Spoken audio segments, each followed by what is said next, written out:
नमस्कृत्य नरं चैव नरोत्तमं देवीं सरस्वतीं व्यासं ततो जयमुदीरयेत्।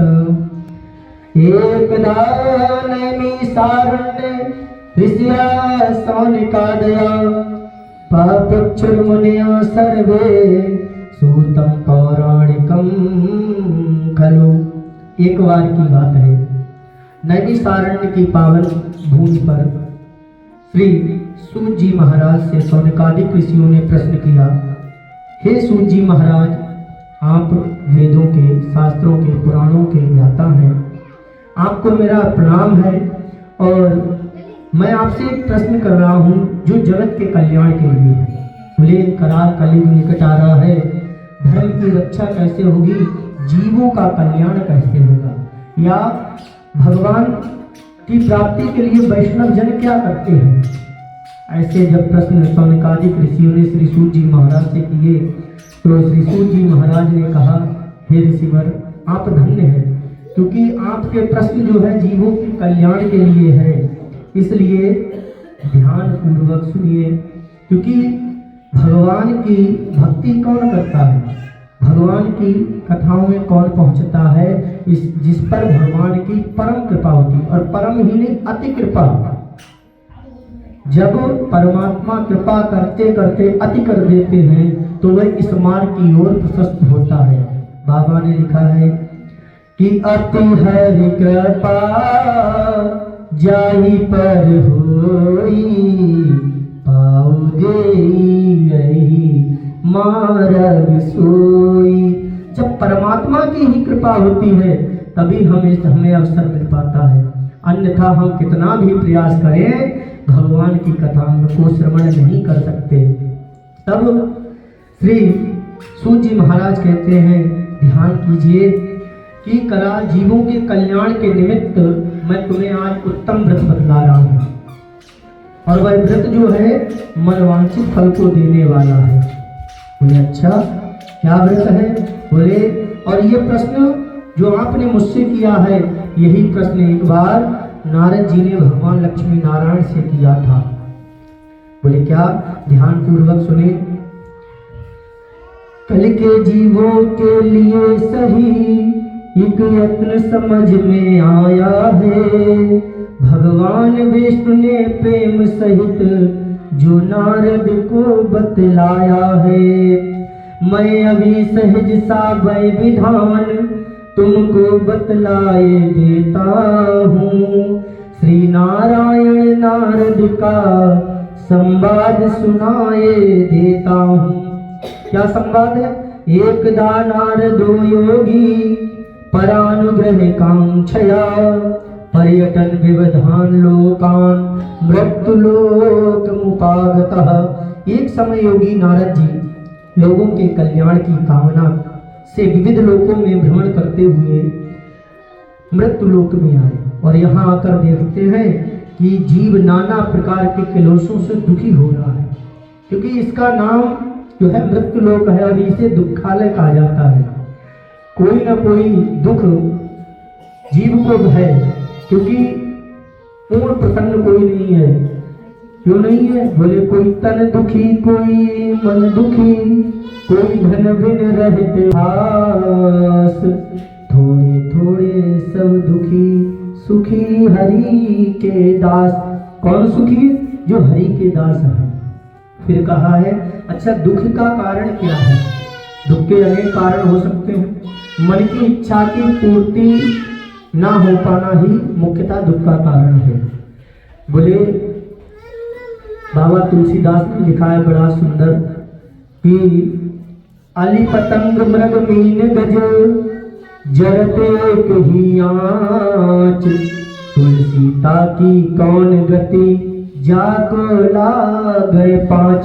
अली कहते हैं भंवरा सुगंध का वशीभूत होकर अपने जीवन को निछावर कर देता है। पतंग प्रकाश से बड़ा प्रेम करता है और दीपक की लौ में अपने प्राणों को त्याग देता है। इसी प्रकार मृग संगीत का आखेट तो बन जाता है, शिकार हो जाता है, संगीत बड़ा प्रिय होता है हिरण के लिए। अली पतंग मृग, और मीन, मीन कहते हैं मछली के लिए, मछली स्वाद के चक्कर में अपने प्राणों को गंवा देती है, क्योंकि अगर वह स्वाद के लिए नहीं बढ़ती तो शायद उसको कांटा ना चुभता है। ऐसे ही गज कहते हैं हाथी के लिए है, और वह गज स्पर्श का बहुत अधिक अपनी इंद्री को वश में नहीं कर पाता। स्पर्श के कारण जंगल में एक गड्ढे में गिर जाता है। तो कहते हैं तुलसीदास बाबा कि ये जो जीव प्राणी बताए हैं इनको तो एक एक इंद्रिय के लिए गुलाम है, पर मनुष्य जो है पांचों इंद्रियों का गुलाम है, इसलिए अनेक प्रकार के दुखों को भोगते हैं। और इनसे बचने के लिए यदि गुरु कृपा, ईश्वर की कृपा हो जाए तभी बचा जा सकता है, बाकी कोई साधन नहीं है। कलिकाल में साधन है तो भगवान नाम का स्मरण करते हुए वो भी भगवत कृपा हो जाए तभी कल्याण है। तो फिर भगवान श्री सूत जी महाराज आगे कहते हैं, हे सौनकादि के ऋषियों, जब नारद जी ने आकर यहाँ पर अनेक प्रकार के दुखों से प्राणियों को देखा, मन में विचार किया कि इनके दुख कैसे दूर हों, तो भगवान नाम का संकीर्तन करते हुए, बीड़ा बजाते हुए भगवान श्री विष्णु भगवान के धाम को गए और वहां जाकर के भगवान को देखा। तत्र नारायणं देवं शुक्ल वर्णं चतुर्भुजं शंख चक्र गदा पद्म वनमाला विभूषितम। वहां चार भुजाओं वाले और शंख चक्र गदा पद्म तथा वनमाला से विभूषित शुक्ल वर्ण भगवान नारायण का दर्शन कर उन देवादिदेव की नारद जी स्तुति करने लगे। नमो वांग मनसातीत रूपाय अनंत सत्तये आदि मध्यांतहीनाय निर्गुणाय गुणात्मने। हे वाणी और मन से परे स्वरूप वाले, हमारी क्या बस की बात है, हमारा जहाँ तक मन और बुद्धि की पहुँच है उससे भी कहीं आगे ईश्वर को समझना है। तो हे वाणी और मन से परे स्वरूप वाले, अनंत शक्ति संपन्न, आदि मध्य अंत से रहित, निर्गुण और सकल कल्याणमय गुण गुणों से संपन्न, स्थावर जंगात्मक निखिल सृष्टि के प्रपंच कारणभूत तथा भक्तों की पीड़ा नष्ट करने वाले परमात्मन, आपको मेरा नमस्कार है। नारद जी की प्रार्थना सुनकर भगवान कहने लगे, किमर्थ मां गतोपि ऐसी, कि हे नारद आप यहाँ किस प्रयोजन से आए हैं और आपके मन में क्या है।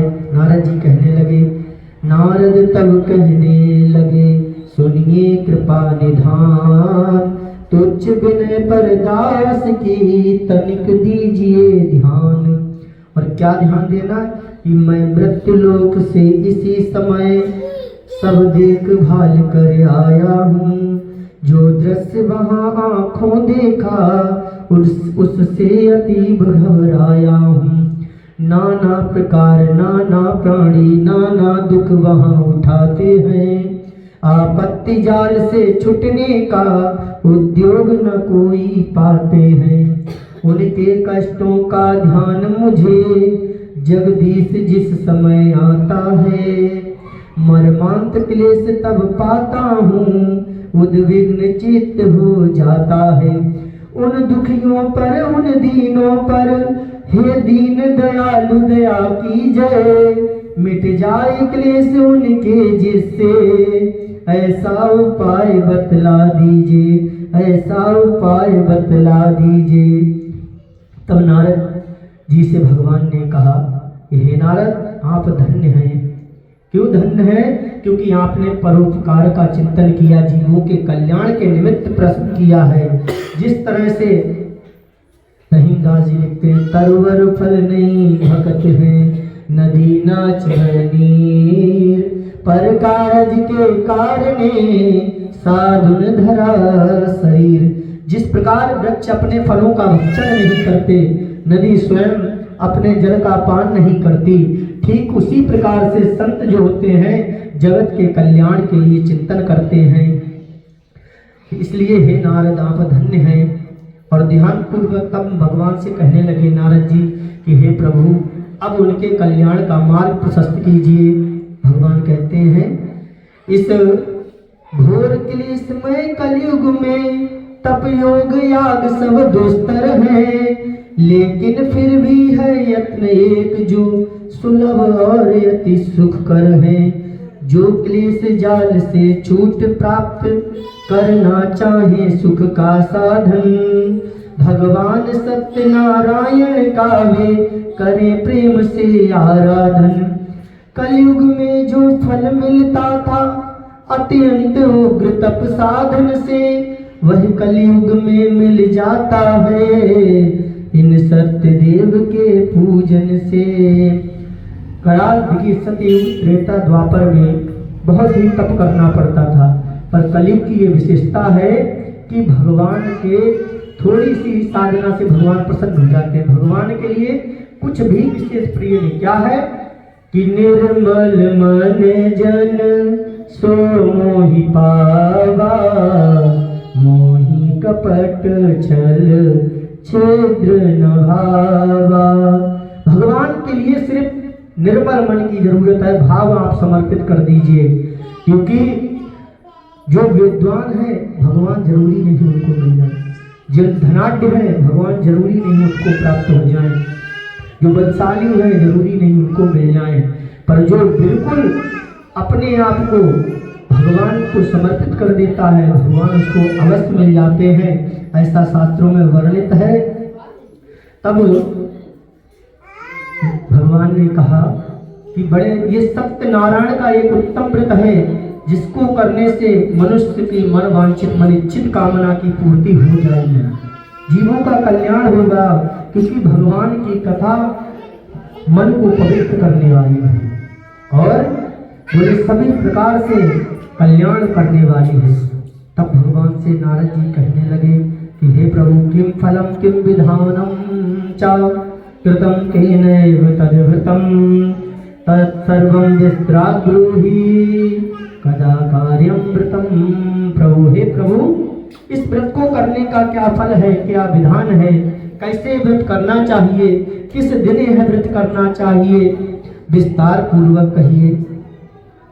अच्छा, तब नारद जी से भगवान कहने लगे कि सत्यनारायण भगवान का व्रत जो है दुख शोक आदि का शमन करने वाला है, धन धान्य की वृद्धि करने वाला है, सौभाग्य और संतति प्रदान करने वाला तथा सर्वत्र विजय प्रदान करने वाला है। किस दिन करें पूजन? जब भगवान की कृपा होगी तभी हो पाएगा, है क्यों? जो दिन पूजन के लिए चुने कोई मतिमान, उस दिन संयम के सहित व्रत का करे विधान।